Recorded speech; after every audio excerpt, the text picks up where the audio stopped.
Terus, mari kita lanjutkan membahas buku Bhinneka Tunggal Ika untuk dunia, ya. Yang kita harapkan nanti bisa diluncurkan pada saat Indonesia memperingatin 100 tahun kemerdekaannya pada tahun 2045 itu. Kita mulai dengan pemahaman, meluruskan pemahaman bahwa manusia sehat itu ya adalah manusia yang membawa perdamaian itu.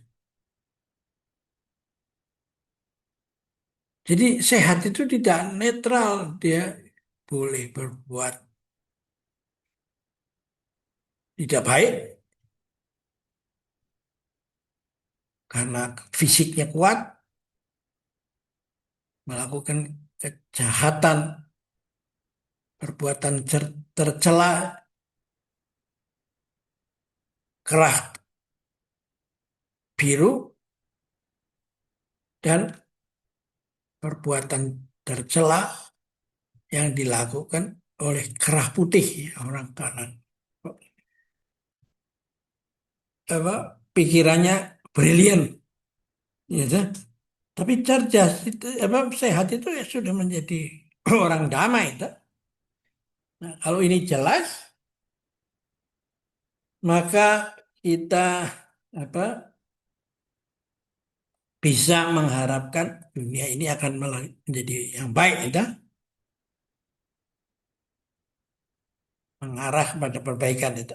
Kita bahas sekarang halaman depan bagian dalam, gitu.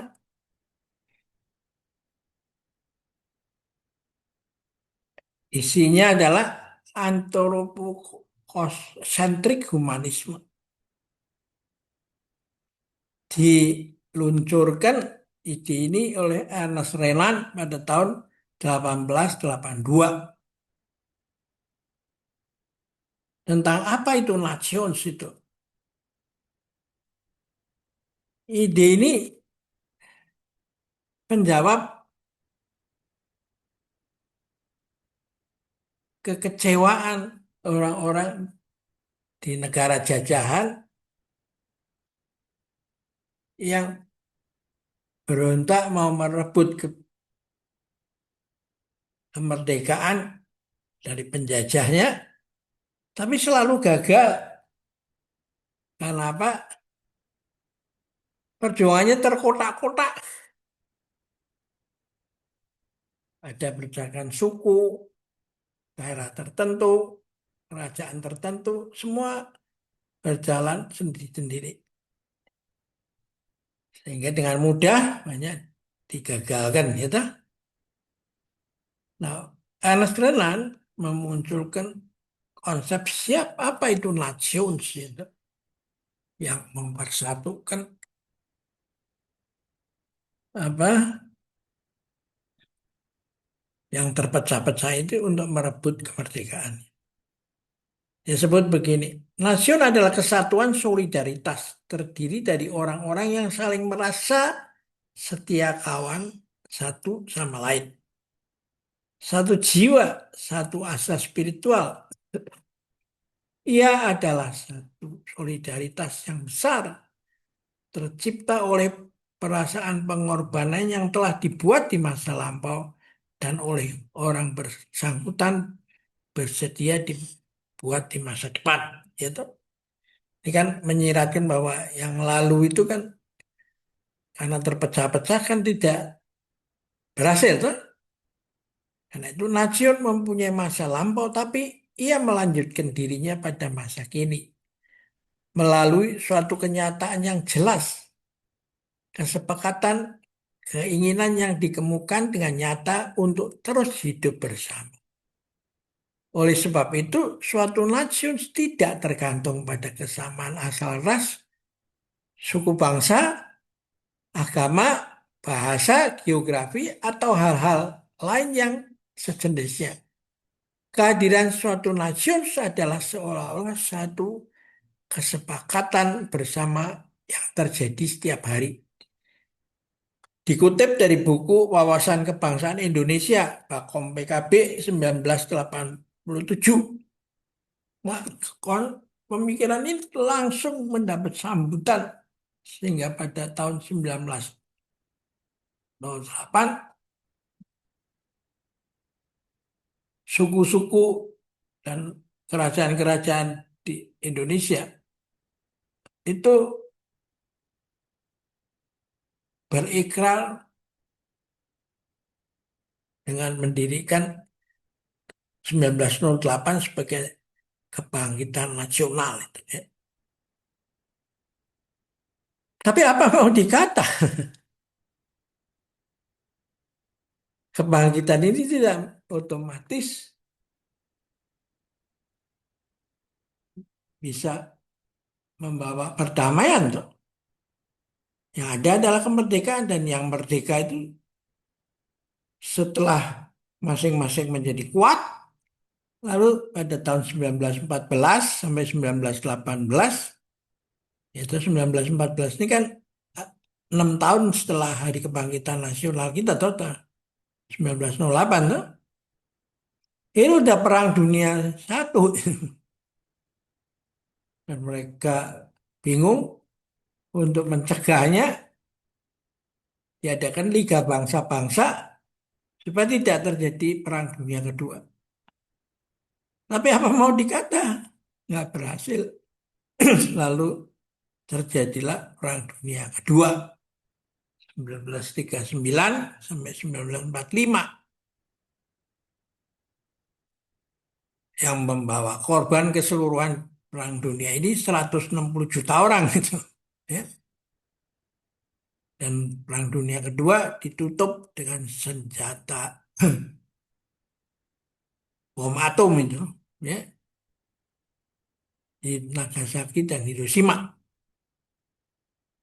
Dan juga sebelum itu dipakai senjata manusia pakai gas, pakai senjata kimia, ya, dan berbagai senjata lain itu yang bisa memusnahkan massa, tuh, orang banyak. Tuh. Nah, konsep Anas Renan ini bisa dikategorikan sebagai antroposentrik humanisme. Satu kesadaran yang hanya sampai kepada aku menjadi kami, kamu, kalian, dia, mereka. Nah, itu yang berkelahi, kan? Dia, ya, berikutnya adalah antropokosmik humanisme, berbeda. Adalah membangun kesadaran bahwa dunia adalah rumah kita dan di bawah langit sebagai atapnya semua orang bersaudara. Nah, orang yang mempunyai kesadaran antropokosmik itu lalu menjadi rahmat bagi alam semesta, kan? Nah,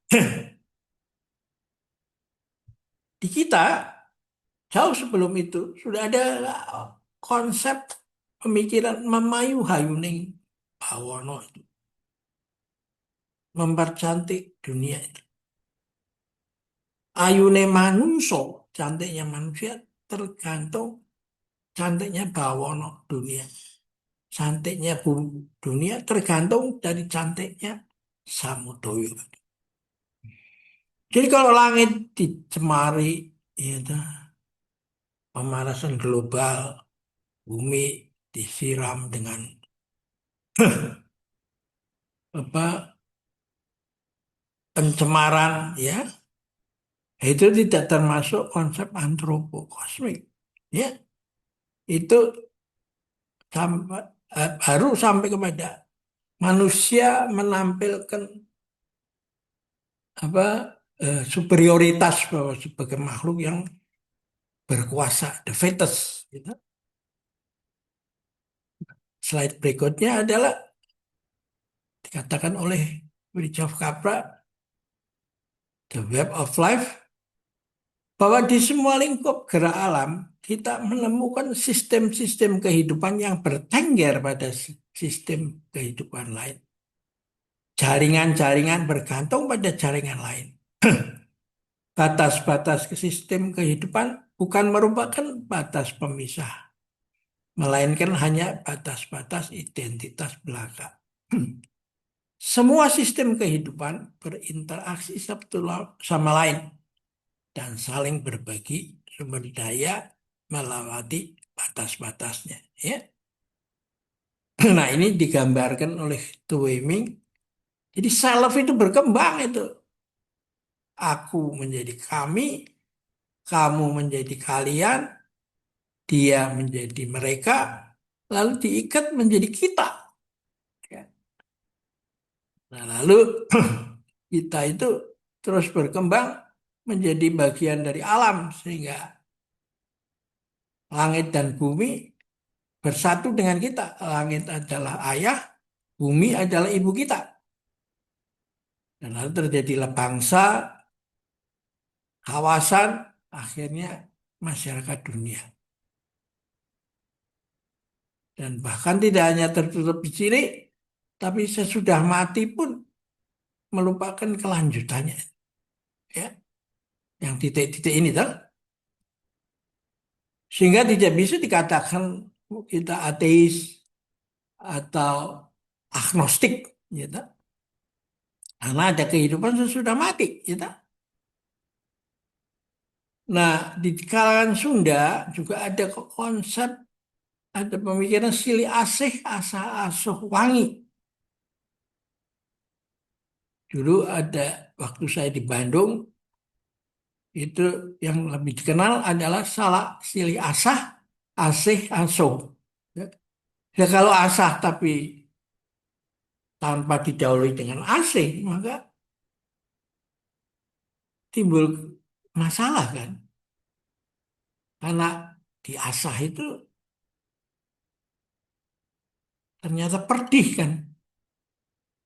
Diasah, diamplas, dikikir, di apa, kerok apa. Jadi ya bisa silih asah dulu, harus asih dulu. Setelah asih, mengerti bahwa meskipun dikerok, dikikir, di apa, dia tahu bahwa untuk kebaikan, bukan untuk yang tidak baik, kan? Dan lalu setelah itu terjadi silih asuh, belajar dan mengajar, dan lalu terjadilah otomatis silih wangi. Win-win proses itu. Kalau silih asah dulu, maka the winners malahan bisa takes all. Mengambil semuanya sebagai penguasa. Misalnya terjadi penjajahan. Ya. Lalu eh, lama-lama yang menjanjikan rule of law menjadi law of the ruler. Gitu. Nah ini kan repot ini. Tuh. Jadi kita bahas halaman sampul depan, halaman di dalamnya. Tuh. Mari kita akhirin dulu, nanti lanjutkan pada sampul belakang bagian dalam.